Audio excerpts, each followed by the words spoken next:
Halo, perkenalkan saya Feni Elizabeth dengan NIM 1001128202509 dari kelas IKMB. Dalam rangka memenuhi ujian tengah semester dari mata kuliah Analisis Resiko Keselamatan di Pemukiman Lahan Basah dengan dosen pengampu Ibu Desela Andarini, SKM MSc. Di sini saya mengangkat materi identifikasi bahaya. Yang pertama, kita harus mengetahui terlebih dahulu definisi dari hazard dan resiko.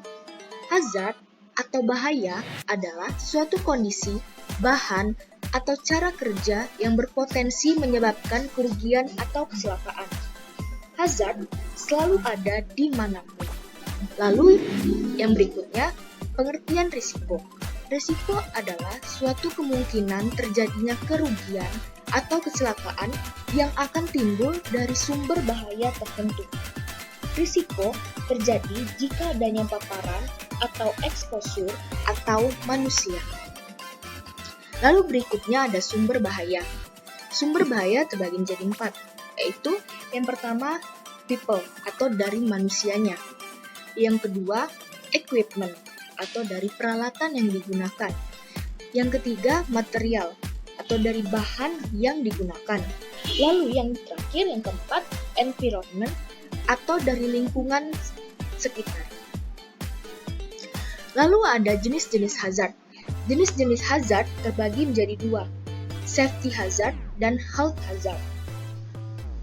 Yang pertama, ada safety hazard. Safety hazard langsung terlihat akibatnya atau bersifat akut. Jenis safety hazard ada 3. Yang pertama, mekanik. Berasal dari mesin yang dipakai, seperti mesin potong dan mesin gergaji. Lalu yang kedua, elektrik. Berasal dari listrik. Yang ketiga, berasal dari bahan kimia. Lalu jenis yang kedua adalah health hazard. Terbagi menjadi 5.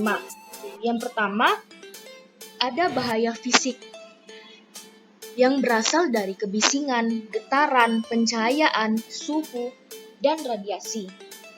Yang kedua, bahaya kimia yang berasal dari debu, gas, seperti CO, SO, NO, dan yang lainnya.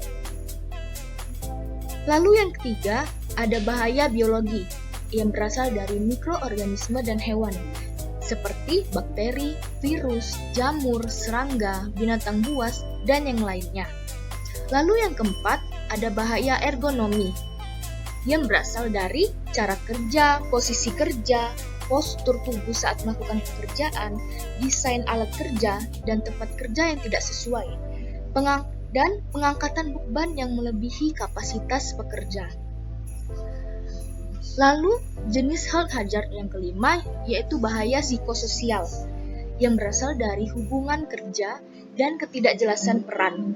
Hubungan kerja ini sering terjadi di antara rekan kerja, seperti permasalahan atau kurangnya komunikasi antar sesama rekan kerja. Lalu, adapun 6 langkah identifikasi bahaya dan resiko sesuai standar OSHA. Yang pertama, kumpulkan semua informasi mengenai bahaya yang ada di tempat kerja. Yang kedua, lakukan inspeksi secara langsung untuk menemukan potensi bahaya yang ada di tempat kerja. Yang ketiga, lakukan identifikasi bahaya terhadap kesehatan kerja. Yang keempat, lakukan investigasi pada setiap insiden yang terjadi. Yang kelima, lakukan identifikasi bahaya yang terkait dengan situasi darurat dan aktivitas non-rutin. Lalu yang terakhir, yang keenam, kelompokkan sifat bahaya yang teridentifikasi, tentukan langkah-langkah pengendalian sementara, dan tentukan prioritas bahaya yang perlu pengendalian secara permanen. Lalu, adapun hierarki pengendalian resiko. Hierarki pengendalian resiko adalah suatu tahapan dalam pencegahan dan pengendalian resiko yang mungkin timbul yang terdiri dari beberapa tingkatan secara berurutan. Dalam hierarki pengendalian risiko ada 5 tahapan. Yang pertama, eliminasi. Eliminasi adalah tahapan pengendalian dengan cara menghilangkan potensi bahaya yang ada. Namun, tidak semua potensi bahaya bisa dieliminasi, seperti pada proses produksi dan pada proses industri. Lalu tahapan yang kedua yaitu substitusi. Substitusi adalah tahapan dengan mengganti bahan yang berbahaya menjadi yang tidak berbahaya. Lalu yang ketiga, engineering control atau rekayasa.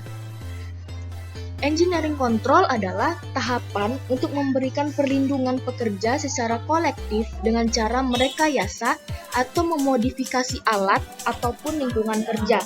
Seperti ada alat yang berpotensi kebisingan. Alat tersebut dikontrol atau dipindahkan ke ruang kedap suara untuk menurunkan risiko. Pada tahap ketiga ini, sangat disarankan untuk menggabungkan dengan pengendalian lainnya. Lalu, tahapan yang keempat yaitu tahap pengendalian administratif. Tahap pengendalian administratif adalah pengendalian risiko dan bahaya dan peraturan-peraturan terkait dengan keselamatan dan kesehatan kerja yang dibuat. Pada pengendalian administratif ini dapat dibuat prosedur atau SOP seperti dokumen-dokumen, poster-poster keselamatan, serta perputaran rotasi kerja. Lalu yang kelima, yang terakhir adalah APD, yaitu alat pelindung diri. APD ini menjadi tahap pengendalian yang digunakan paling akhir. Baiklah, sekian materi dari saya dan pembahasan dari saya. Jika ada kesalahan, saya minta maaf. Saya akhiri. Terima kasih. Bye-bye.